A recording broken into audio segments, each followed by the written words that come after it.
sunk in me on how important public relations is and how important it is to know your stuff, because it does have such an extreme effect on the community.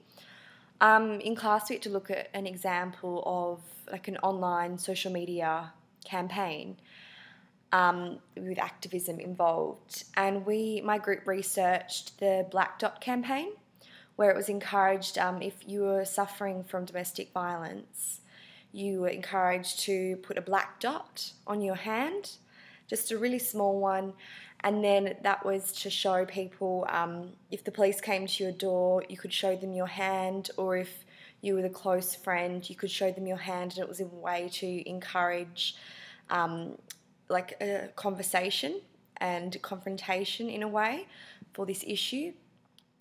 There was a lot of backlash though with this campaign. So many people were saying how just if you had, you know, the one black dot in your hand, how easy it is for, say, your partner. This campaign, I mean, it went viral. I think it had 2 million people who retweeted it within 3 days.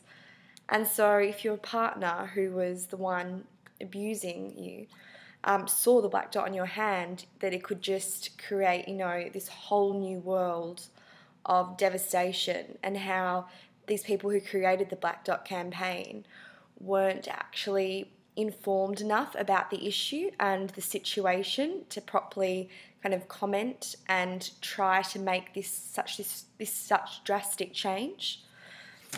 So, you know, in some cases, if you have a bad PR campaign, it can actually damage lives.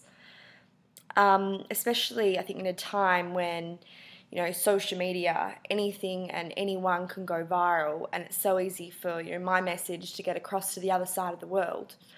You know, especially in Western countries where individualism is valued so highly, everyone's opinions are seen to be as important as each other's.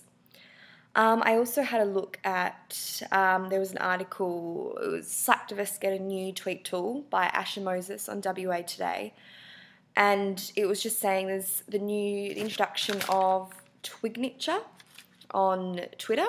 So, you know, with online and with petitions, generally you have to sign it in a hard copy to show your support for something. But with the new Twignature, all you need to do is retweet a particular post. I think in theory it sounds like a really great idea. It's so easy and accessible for you to support something that really means something to you. But I think it's slaktivism at its finest. I think it's so easy for someone not even to bother reading themselves up on the issue, not being truly informed, and you can just throw your signature to any cause, even if you don't know anything about it. And in a way, I'm not sure how comfortable I feel if someone can just show their support for something that they have no idea what it's about. I mean, it comes back to that, the Black Dot campaign. The creators thought they were doing the right thing, whereas it can have such adverse effects. Whereas with this Twignature, I think it's too easy for you just to sit at home, just supporting things that you have no idea what it's about. So I think there's no substitute for real world action, and I think I'm fine with, you know, tools such as Twignature, but as long as the user appropriately informs themselves and researches the issue, then I think it's an amazing tool, and I think it no longer classifies as activism.